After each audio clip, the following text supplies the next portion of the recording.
Hi, my name is Rachel.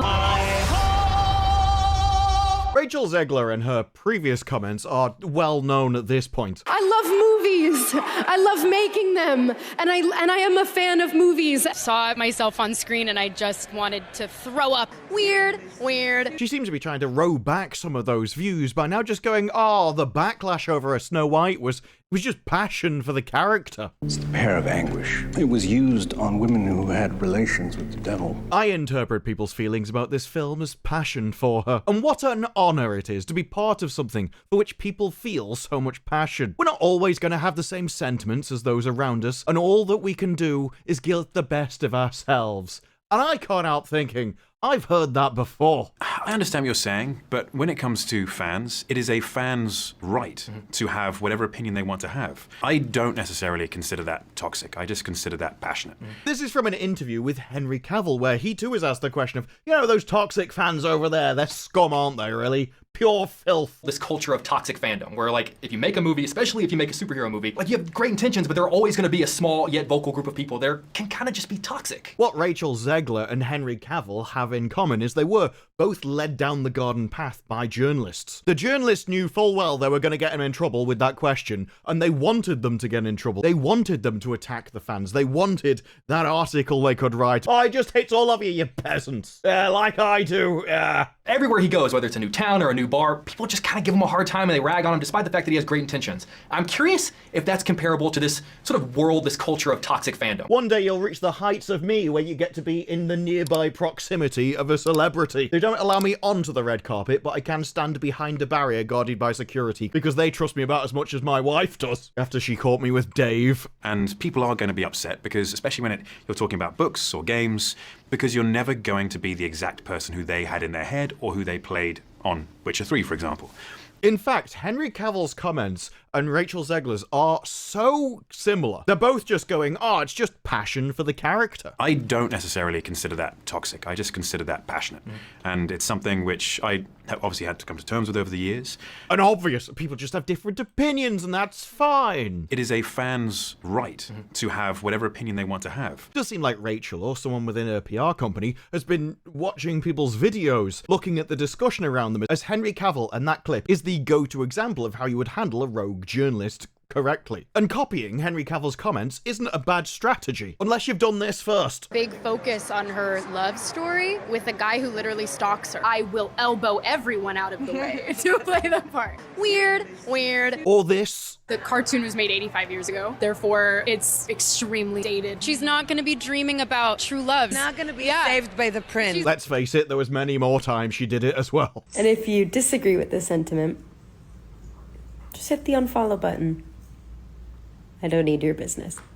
Thanks. If I put all the clips, I'd be here all day. I'm a white Latina. I hold a lot of privilege. It falls on my shoulders to open up the doors for the people who, or they're disenfranchised. I even remembered in the actor strike where she got all entitled about putting on her dress. I'm gonna stand there 18 hours in a dress. I deserve to be paid for every hour that it is streamed online. It wasn't so much of an honor to be part of it then, as a really difficult life challenge to put some clothes on for a bit. Also, speaking of clothes, this interview came from Vogue Mexico, where I can only say, they did you dirty. They really did. I don't know who did your makeup, but I have a feeling it was a man. Really made you look how, he would prefer. Calls this the gayest, gayer and gayer as each episode goes. Gayest Marvel project. Gayest Marvel project. Gayest project Marvel has ever done. Then again, if it is a difficult challenge to put clothes on, you could also not. But her comments are why you can take the same statement from two different people, and they mean entirely different things. Henry Cavill was a fan working for The Witcher, where people were really nitpicking just how accurate he could be to the character. But everyone knew that he meant well. He wanted the best for it, and the problems weren't really his fault. He also hadn't come out and attacked anybody, so when people are like, look at all these toxic people complaining about your work, and he's like, no, they just want the best for the character, as do I. That's their right. Fair enough. It's very different, though, if you go, they're just passionate, after you've said all this.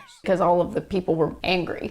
Those people. Very people that we awakening need of- to educate, love into awareness. Love them in the right direction. And if you disagree with this sentiment, just hit the unfollow button. I don't need your business. Thanks. Because now when somebody comes to you and goes, why are these toxic people attacking you? You are going, well, yes, they are toxic, but they're just passionate. That's why they're toxic. It's like, no, they're passionate and criticizing you because of your actions. By saying you interpret people's feelings about the film as passion for it, it's like, no, it's people's feelings about what you said, how you've behaved. By writing it off as just, well, they're emotional, you're saying the problem is their fault. It's within them. They're the ones that's causing it. There's no accountability or responsibility or accepting that you made a mistake at any point. With Cavill, some people criticize stiff acting, no subtleness. He doesn't seem particularly wise, and more seem like a muscular thug with a mean face. With Rachel, because she's pissing insufferable. Do you speak the language? Does it matter? Doesn't matter. Do you eat the food? Does it matter? Just became a conversation about how many different ways there are to be of Latin descent. Does it matter? Some people critiqued Henry Cavill's acting because they didn't seem like the Witcher that they thought of in their head, which is what Henry said in the first place. Because you're never going to be the exact person who they had in their head or who they played. With Rachel, she destroyed their own IP. Big focus on her love story with a guy who literally stalks her.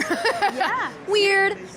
You can't write both of these down as passion. It would be the same as going, I don't like your bathroom tiling, and go, look, I know how passionate you are about toilets, to somebody setting fire to your house, and when you, what are you doing? You go, look, I understand that you're passionate about your house still being standing, but we can have different opinions about the benefits of that. These two things are not the same. When people are saying, why are you destroying this IP? This isn't a personal, subjective preference about what the IP should be. You have done something horrific, you have said something horrific, and you should feel bad about that. And instead, what we get is, I'm so sorry you feel that way. We can disagree. You can copy the same words, the same opinions, the same statement that Henry Cavill had, but at no point have you stopped to think, why did we get different responses? Why do people like Henry Cavill, but find me insufferable? Just hit the unfollow button. I don't need your business. Thanks. I mean, we've already written the fan responses off as racists and misogyny, obviously. I've watched women get torn down my whole life in a response to the toxic Disney fans. I was so happy about it. It's fat litter.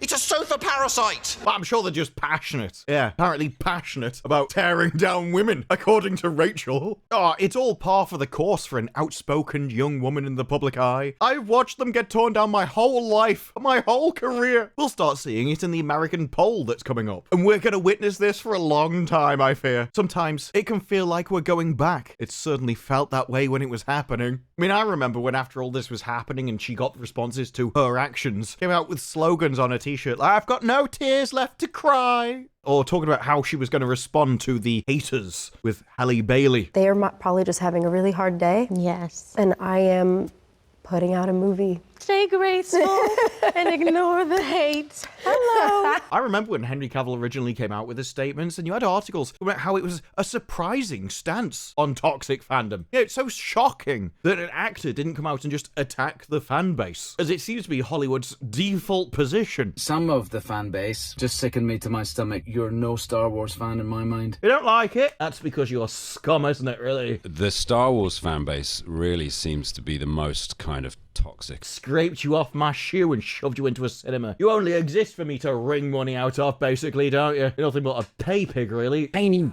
bunch of little whinging f***ers are on the wrong side of history, and they'll all go away soon. And even on Snow White, it did become popular for people to criticize it. Remember, Peter Dinklage came out and helped ruin the movie by calling it backwards, that they were going to have dwarves in it, to the point where they had to remove the dwarves and replace them with the 7 horrific monsters. A lot of little people don't like me because I say the word midget. I got protested. 22 little people showed up with the picket signs. They weren't picket signs, they were 3x5 cards. And now I understand that there aren't many roles for small people. I mean, let's face it, Peter Dinklage, he's not going to be the main character in the next Die Hard, although he would fit really well in those vents, be in his element. Wouldn't even slow him down, he could just sprint through them. There are some benefits to being a midget. When you call a dwarf a midget, it's the exact same as calling a black person the N-word. But the problem is, you can't come out and start about the legacy of Snow White when you crapped all over it before. Like, midget, please.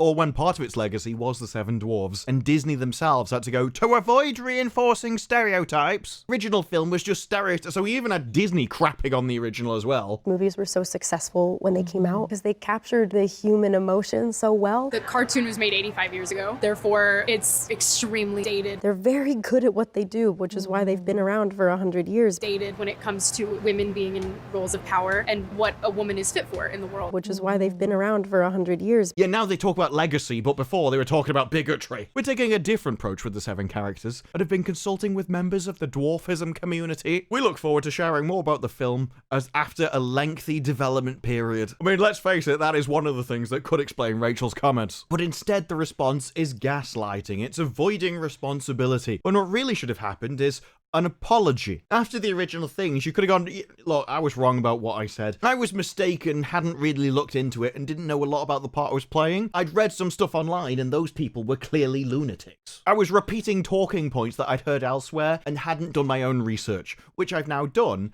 and realised that every belief I've had for my entire life is evil, and now I'm going to be based. That would be the correct way to do it. It's like, I'm sorry, folks. I throw myself down on your mercy. Instead, it's, I'm sorry you feel that way, mate. You're just passionate though, aren't you? Your feelings that are the problem, not my statements. As ever, they're entirely correct. Everything I said was on point and I'm not sorry about it. Your emotions which are the problem. You need to get them intact. Yeah, stoicism, that's what they did for you. So copying Henry Cavill won't save you when he knows how to navigate things as he is one of the fans. He will have seen people do this before. Whereas you, well, I mean, you like to talk about how there's a deep sickness in the US that threatens the country, and talk about how the majority of people, which will see your movie, should never know peace. Look, you're just passionate, that's all. It's not my fault, it's nothing I'm saying. It's just your emotions that you need to get in check. Just hit the unfollow button. I don't need your business. Now, admittedly, she did try and take that back, but even then, she said, hatred and anger have caused us to move further and further away from peace and understanding. Who is us? You should have said, hatred and anger have caused me to lose my mind and go completely deranged. Even her apologies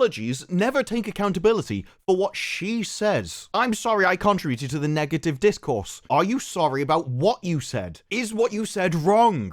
Or are you just sorry that you said it? This week has been emotional for many of us. I believe everyone has the right to their opinion, even when it differs from my own. I'm committed to contributing positively towards a better tomorrow. Never said, at all, that what she said was wrong. Or that actually, no, they do deserve peace. I'll only apologized for telling you that you never deserved peace. But if you have a problem with that, you're just passionate. You're just emotional. This is one of the tactics which has been used in modern day for a long time. They will do an action, they will get a response to that action, and then they'll go, I can't believe you're all being toxic. They treat the response as if it came out of nowhere. I can't believe you're attacking me. I was just walking along the road buying some milk, and you just started making all these videos about how I'm a horrible person. I'm like, hang on, are those videos about something? Are they about something that you've done? The start of the entire chain was her statements. Nobody made her, even the journalists. Told me before that your version of Snow White is different and it's more of a 2022 version of Snow White. What did you mean by that? As manipulative and Machiavellian as they were in that moment, even encouraging her when they realized that she'd stepped on a landmine. With a guy who literally stalks her.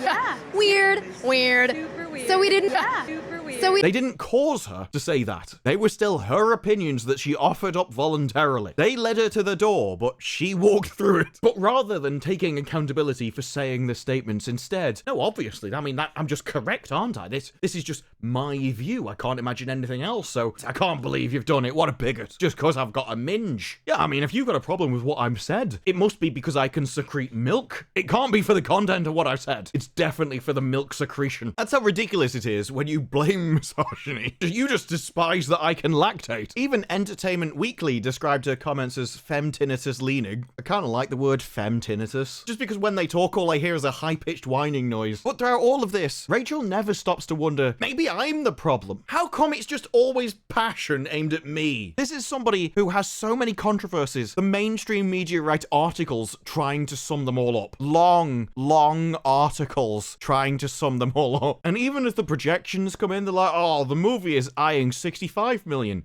85 million, which then goes down to 53 million. And that was just the difference in numbers between February the 22nd and February the 27th. It lost 12 million from its lower bound, 32 from its upper bound, in 5 days. If we keep up that pace, by the time the film gets released, it's going to make 5p at the box office. Wouldn't even be enough money to get you through the turnstiles at the urinals. And even without Rachel, this was always going to be a movie that ended in disaster. We've now got information about how the dwarf characters actors have been revealed, and IGN listed out various different people who apparently play all the different dwarfs, such as Martin Kleber. And you know what? I think this is worse. Because now you've got dwarves playing all the dwarf people, but you didn't put them in the pissing movie. Like, yes, obviously, we'll hire dwarves to play dwarves in the movie. We like the representation. You're not good enough to put on screen, though. We don't want that, no. We don't want anyone seeing your face. You're good enough to put green screen mask on and walk around like horrific minions on the stage. But nobody should see your ugly mug on camera. Can you imagine? Midget, please. We do have standards, Martin. This is horrific. The CGI for those dwarves cost a lot of money. You are willing to waste millions of dollars just so you don't have to put his face on the screen. And you thought that would be less offensive to dwarves. No, Snow White has a lot of problems. And it has right from the outset. All because Disney was so concerned about what people would think. So concerned with being part of the progressive march through history. I feel like history is on a progressive trajectory. As someone who become a sort of de facto activist. Everything that came before was evil, and we're fixing it by making it evil. You ruined the dwarves because you didn't want to offend people with ideology. Then you offended them. Then you had to hire them anyway, while also wasting millions of dollars on CGI. Then you hired the wrong person for Snow White, that you had to change the story of, oh, she got the name from a snowstorm. And the fairest doesn't mean her skin anymore. Now it just means that she's a better person than the evil queen, which presumably everyone else in the town would also be. Oh, unless you're also saying that the dwarves are more evil than the evil queen as well, which, considering how much you must have hated their faces, is a possibility. But because you wanted checkboxes for Snow White, then you had to hire somebody who already had baggage from other movies. Somebody who had a reputation for causing trouble on movie sets through a previous comments and attacks on the audience. It's just a really incredible story for, I think, young people everywhere to see themselves in. And so it wasn't really a surprise when she did it to yours, or came out and started attacking the IP, because it was, backwards and outdated. All the people that you decided to hire for this movie, except ironically the dwarves that you won't put on pissing screen, the only people who would have a legitimate right to complain. All of this trouble, all these problems, they're all self-imposed. And attacking the audience won't save you from it. But Rachel could have solved the problem by apologizing properly, by taking accountability and responsibility, and throwing herself down on the mercy of the audience by admitting that she's the problem, that her statements were the problem, that her attitude was the problem, and that she got it wrong and will change. Instead, we got, I'm sorry you feel this way. We can agree to disagree. At the end of the day, you're just emotional. This is why you can't just take somebody else's opinion. You have to slot it into your worldview, slot it into your position. You can take Henry Cavill's words and repeat them, but because you're not in his situation, because you don't act the way he does, it takes on an entirely different meaning. Some people didn't like the way he acted as the character, but it was people didn't like the actions that you did. This isn't a subjective view on your performance. There is no view where your commentary, your critique of Snow White was correct. There is no universe where you can say that about the original property that you're taking on and speaking about its pissing legacy while also acting in it and expecting the audience to think you'll treat it with any level of respect. Yeah, Disney magic. This isn't the audience being passionate or emotional. This is the audience reacting in a justified manner. This was you. Get what you deserve! And it doesn't matter how much gaslighting or deflection you do. All your apologies and excuses, like the ones about the poll, you never take back what you've said, never admit that you were wrong, so we can only assume that you hold the same position, that you never changed your opinion, that you never realized why people said the things in the first place and why they were justified. And without that, your statements mean nothing. Henry Cavill's comments worked for his situation, but they won't work for yours. Not until you realize that the problem is calling from within the house. But those are just my thoughts. What are yours? Let me know down in the comments below. Like the video if you like the video. Subscribe. More videos like this in the future, and I will see you in the next one. Bye-bye.